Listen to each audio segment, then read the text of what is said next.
After Buddy Holly perished in that plane disaster, his wife María Elena made a stunning decision. She skipped his funeral. People felt she was too heartbroken for decades. Not entirely true. María Elena revealed what happened that day in 2024. Her confession disclosed a horrible secret that affected everything. Not just grief kept her away. It was far darker and tormented her for 65 years. Born in Lubbock, Texas, Buddy Holly was born on September 7th, 1936. Charles Hardin Holly was his true name. He arrived during the Great Depression, a difficult time in American history. His family was destitute. They had a modest, uninsulated dwelling. They used wells when there was no running water.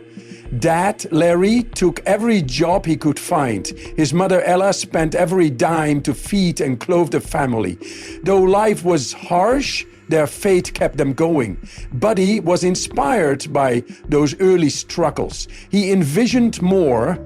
The Holly home's one bright light was music. Evening family games were common. Buddy's mom played piano. His brothers played banjo and guitar. Buddy attempted to join however he could. His father joked that someone should sit and listen, so he did. These family jam sessions held through tough times. Even with limited funds, they brought joy to the home. Buddy's evenings sought the future. Buddy, 5, wanted to perform like his big brothers. At a local talent show, they gave him a violin with a grease bow to be silent.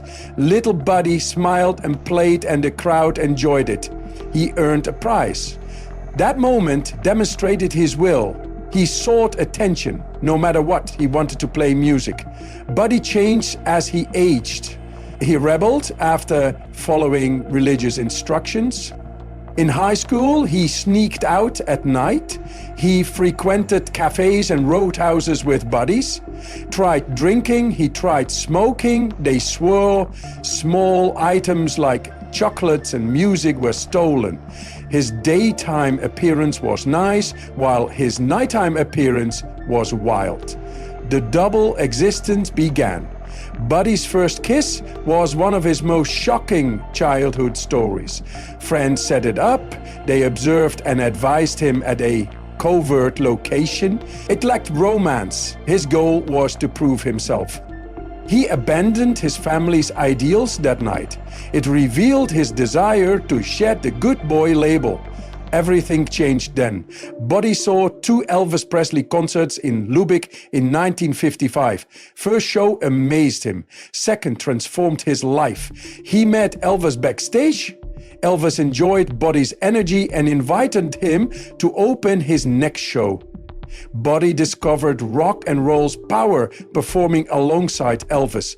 He understood, he desired this. That night, his life changed forever. Buddy later declared, Elvis deserves all credit. Buddy played country and western before Elvis. After witnessing Elvis, he wanted to experiment. He mixed country and blues.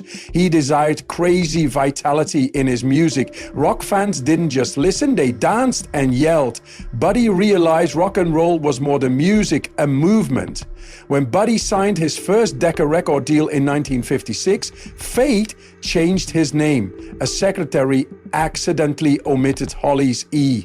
Buddy kept it without mending. Buddy Holly sounded right. Simple, easy to remember. That minor mistake became famous worldwide. Buddy was an eye catcher before stardom. He appeared on Lubbock TV in 1952. On a talent show, he demonstrated confidence beyond his years. He mixed country, gospel, and early rock. Audiences sensed his inherent charm. That TV moment shaped his stardom. Buddy teamed up with Bob Montgomery in 1953. Buddy and Bob played anywhere they could. School dances, clubs, radio, roller rinks. The band was popular in West Texas by 1954.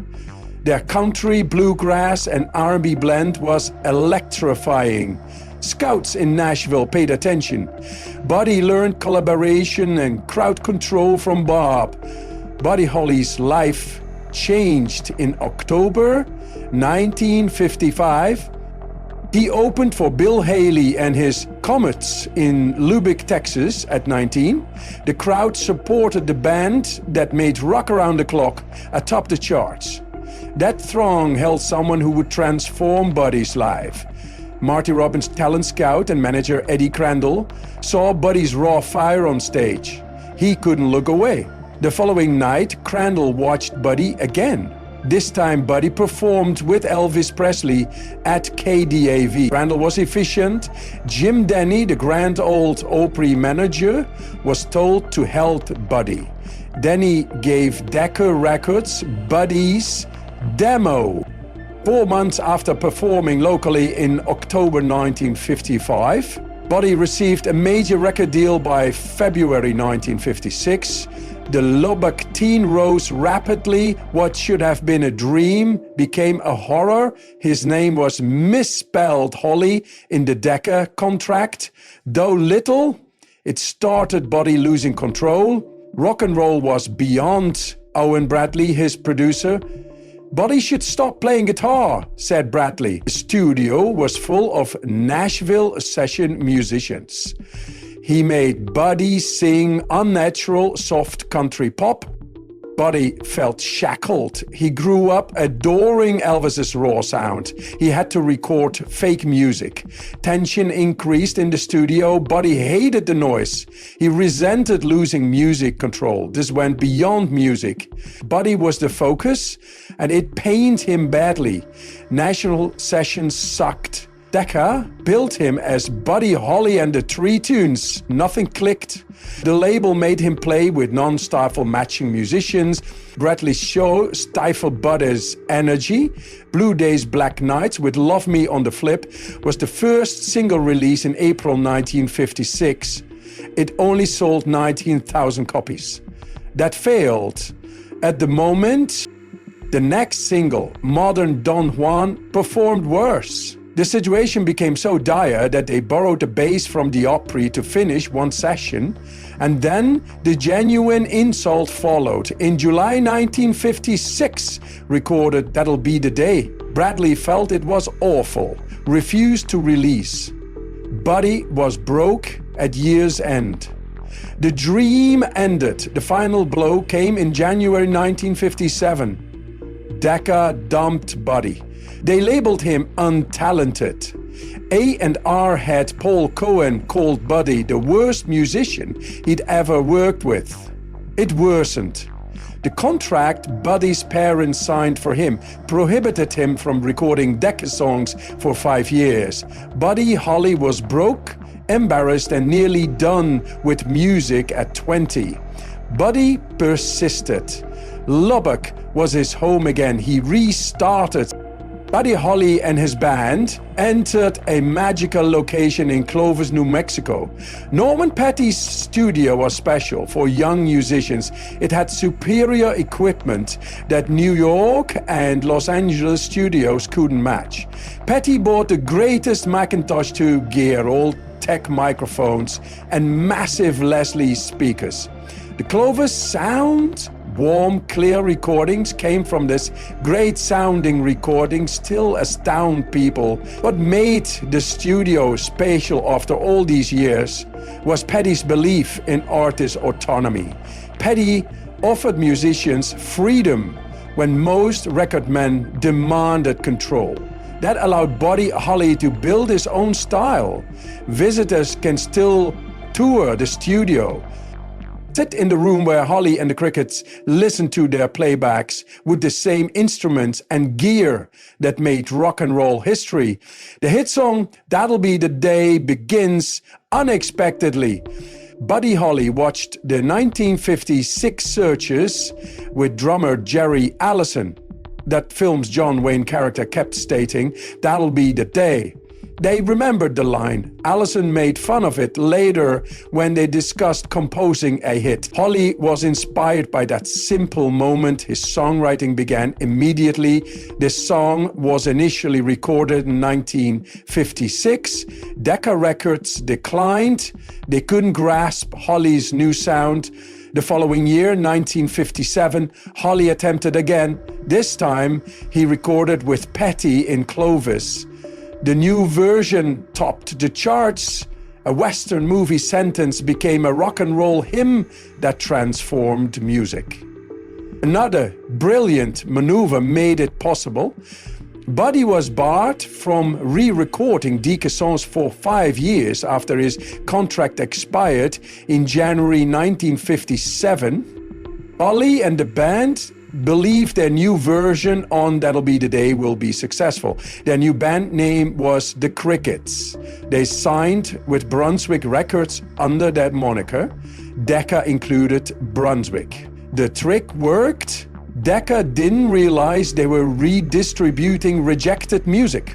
The term originates from bug lists. The Spiders and other bands inspired them to want their music to chirp out. This brilliant plan set them free and transformed how artists fought for control. The label strategy Norman Petty used was innovative at the time.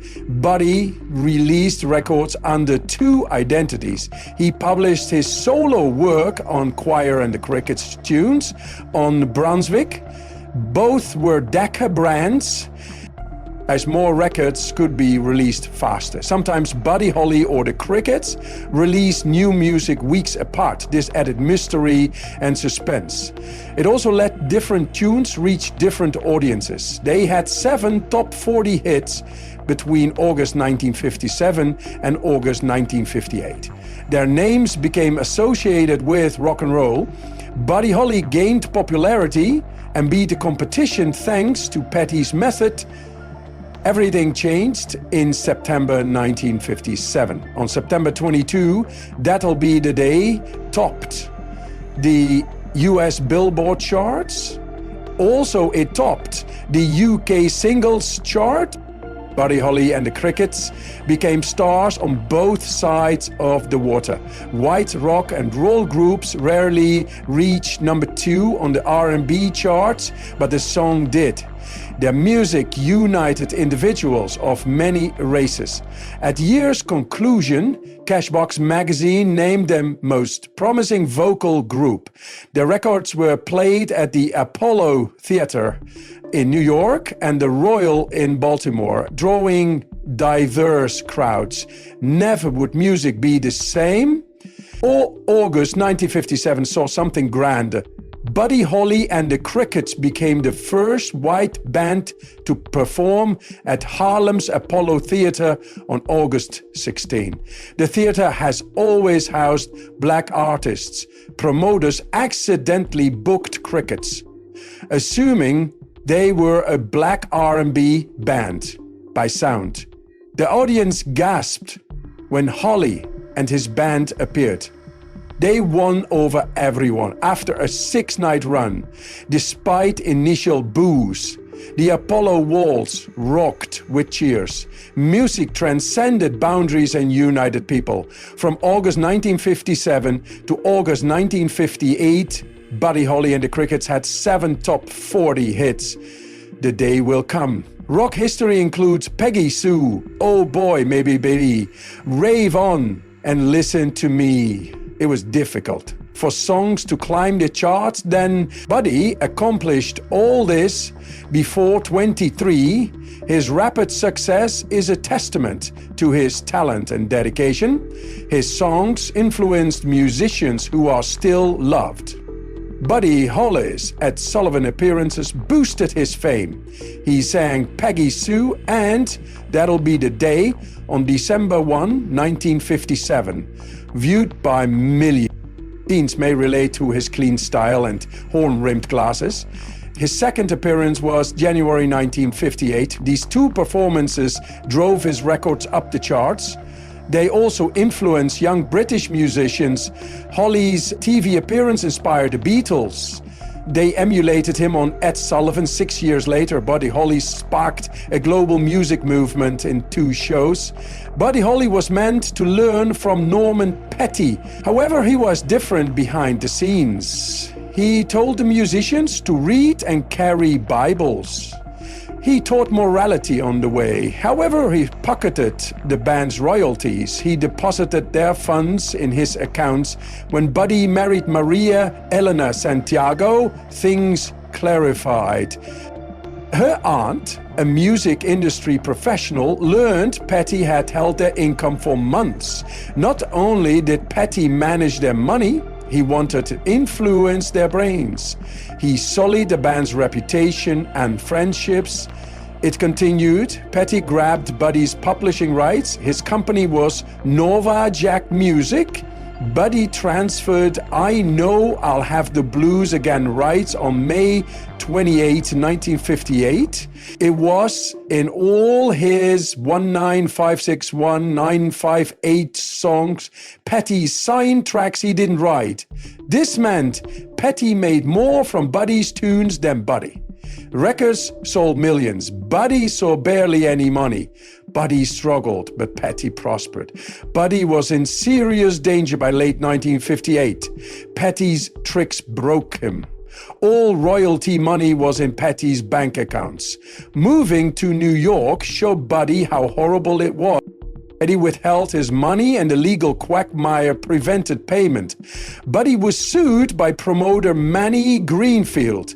The court froze Buddy's royalties. Without money and mounting bills, Buddy had no choice.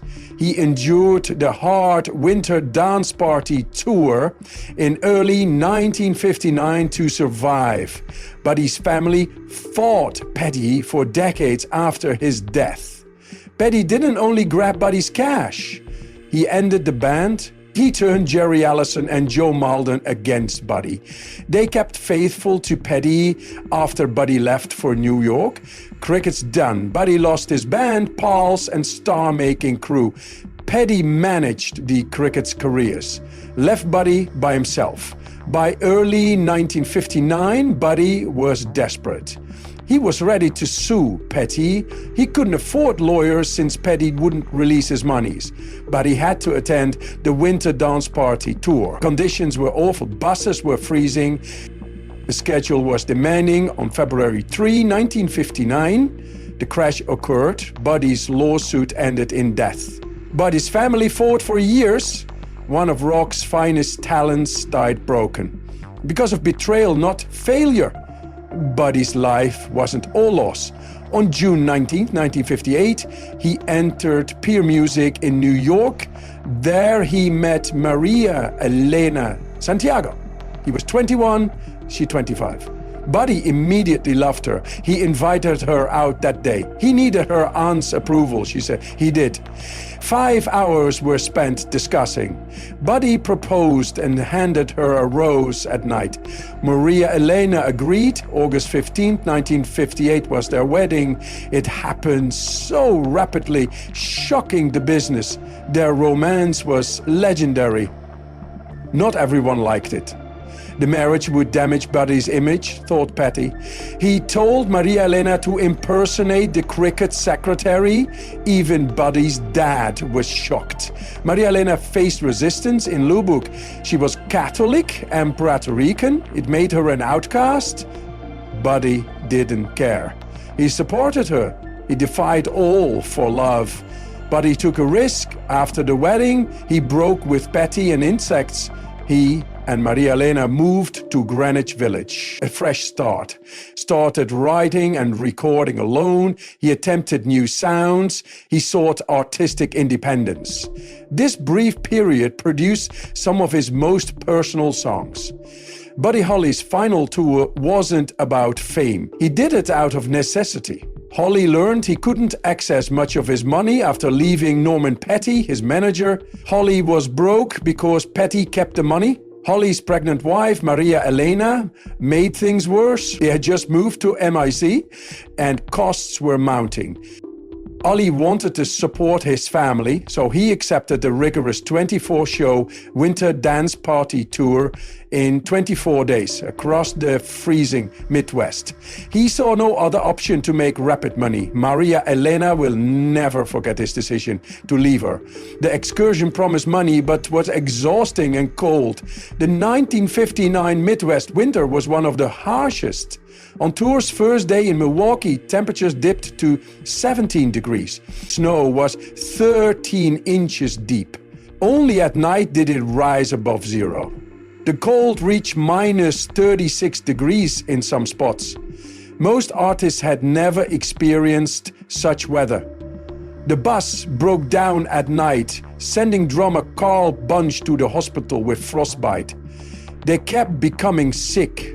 They performed night after night, tired and freezing without rest.